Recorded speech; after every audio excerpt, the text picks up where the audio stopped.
इस्लाम खवातीन के हुकूक नहीं देता, इसीलिए उसे हिजाब में रखता है और उसके ऊपर जुल्म करता है।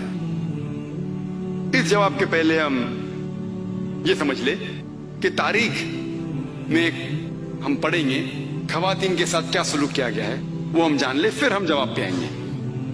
अगर आप बेबीलोनियन की तारीख पढ़ेंगे, हिस्ट्री ऑफ बेबीलोनियन सिविलाइजेशन, उसमें यह लिखा है कि जब भी कोई मर्द कत्ल करता था उसको सजा मिलने के बदले उसकी बीवी को सजा मिलती थी।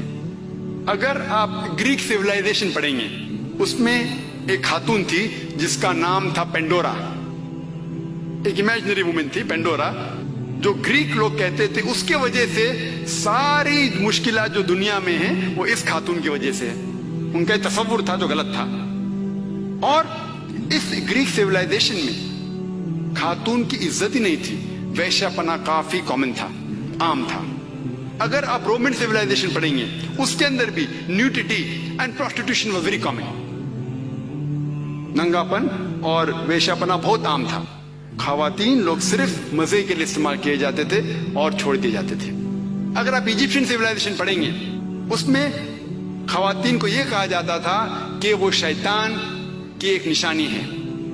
अगर आप अरब सिविलाइजेशन पढ़ेंगे, कुरान नाज़िल होने के पहले अरबिस्तान में यह हाल था कि अक्सर जब कोई लड़की पैदा होती थी उसे जिंदा गाड़ दिया जाता। अल्हम्दुलिल्लाह सुम्मा अल्हम्दुलिल्लाह, कुरान नाज़िल होने के बाद ये जो गलत काम बंद हो गया। अफसोस की बात है कि अपने हिंदुस्तान में अब तक है।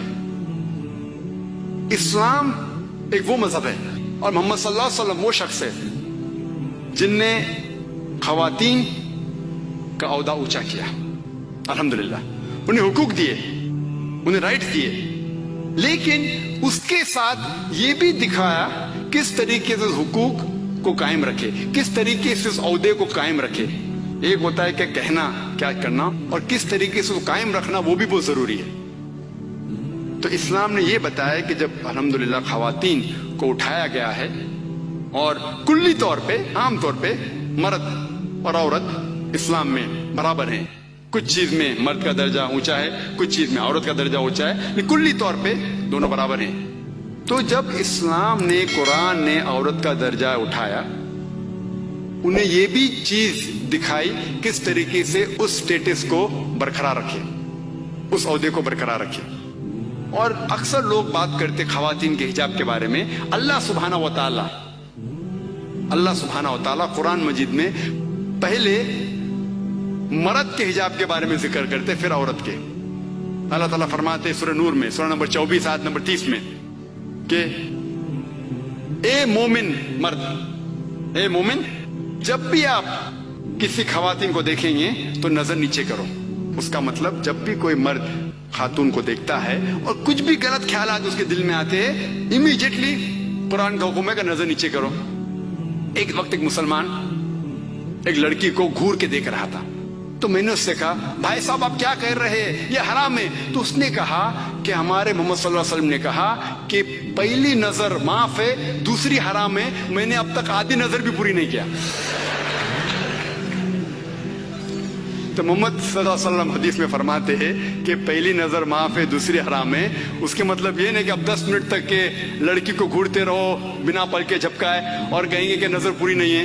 मोहम्मद सल्लल्लाहु अलैहि वसल्लम कहना यह था कि अगर आप अनजाने में कोई खातून को देख लेते हैं, लड़की को देख लेते हैं, तो जानबूझ के उसके तरफ फिर से मत देखो, उसके खूबसूरती को देखने के लिए जानबूझ के वापस से मत देखो।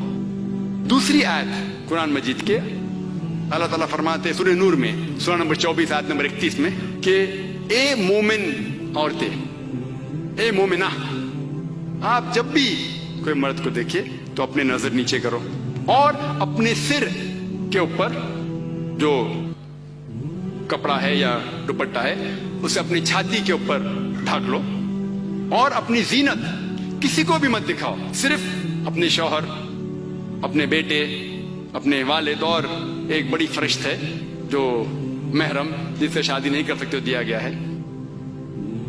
आम तौर पे हिजाब के लिए 6 फराइज है, 6 नुक्ते हैं, 6 पॉइंट्स है। नंबर 1, एक्सटेंड औरा, जो मर्द के लिए है कम से कम नास से लेके घुटने तक। اور خواتین کے لیے پورا جسم ڈھکا رہنا چاہیے، صرف جو دکھ سکتا ہے وہ چہرہ اور ہاتھ. کچھ علماء کہتے ہیں یہ بھی ڈھکا ہونا چاہیے. باقی 5 باتیں خواتین اور مرد کے لیے یکساں ہے. دوسرا پوائنٹ، جو کپڑے وہ پہن رہے ہیں وہ اتنے پتلے نہیں ہونا چاہیے تاکہ کوئی اس کے آر پار دیکھ سکے. تیسرا پوائنٹ، ایسے کپڑے چست کپڑے نہیں ہونا چاہیے جس سے جسم کا ڈھانچہ دکھ سکے. چوتھا پوائنٹ، کپڑے اتنے بھڑکیلے نہیں ہونا چاہیے کہ دوسرے جنس کو متاثر کرے. پانچواں پوائنٹ، کپڑے غیر جنس کے، عورت مرد کے کپڑے نہ پہنے اور مرد عورت کے کپڑے نہ پہنے. اور چھٹا کہ کوئی غیر مسلم کے کپڑے نہ پہنے جو اس کی نشانی ہے. یہ 6 پوائنٹ ہے حجاب کے، 6 نقطے ہیں، 6 فرائض ہے حجاب کے. اور اللہ سبحانہ وتعالیٰ فرماتے سورہ احزاب میں، سورہ نمبر 33 آیت نمبر 59 میں، یا نبی کہہ دو اپنے بیٹیوں سے، اپنے بیویوں سے اور مومنہ سے، مومن خواتین سے، کہ جب بھی وہ باہر جائے تو جلباب پہنے،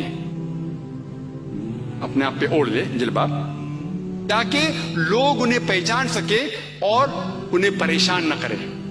people will not molest them، کہ لوگ انہیں پہچانے اور ان کی عزت سے نہ کھیلے. مثال کے طور پہ اگر دلی کے سڑک پہ مثال کے طور پہ 2 جڑواں بہن جو بہت خوبصورت ہے، ہو بہو خوبصورت ہے، بہت خوبصورت ہے، 2 جڑواں بہن چل رہے ہیں دلی کے سڑک پہ. ایک جڑواں بہن پہنے ہوئے اسلامک لباس، پورا جسم ڈھکا ہوا، صرف چہرہ اور ہاتھ دکھ رہا ہے. اور دوسری بہن پہنی ہوئی مغربی لباس، منی اسکرٹس یا شارٹ، مغربی لباس تو منی اسکرٹس یا شارٹس جو تن کو کم ڈھک رہا ہے اور دکھا رہا ہے زیادہ. اور دونوں جڑواں بہن اگر دلی کے سڑک کناٹ پلیس اگر وہاں چل رہے ہیں اور سڑک کے کونے پہ کنارے پہ ایک لفنگا ٹھہرا ہوا ہے لڑکی کو چھیڑنے کے لیے، میرا یہ سوال ہے کہ وہ لفنگا کس کو چھیڑے گا؟ وہ بہن کو جو اسلامک لباس پہنی ہوئی ہے، حجاب پہنی ہوئی، کیا وہ بہن جو مغربی لباس پہنی ہوئی کس کو چھیڑے گا؟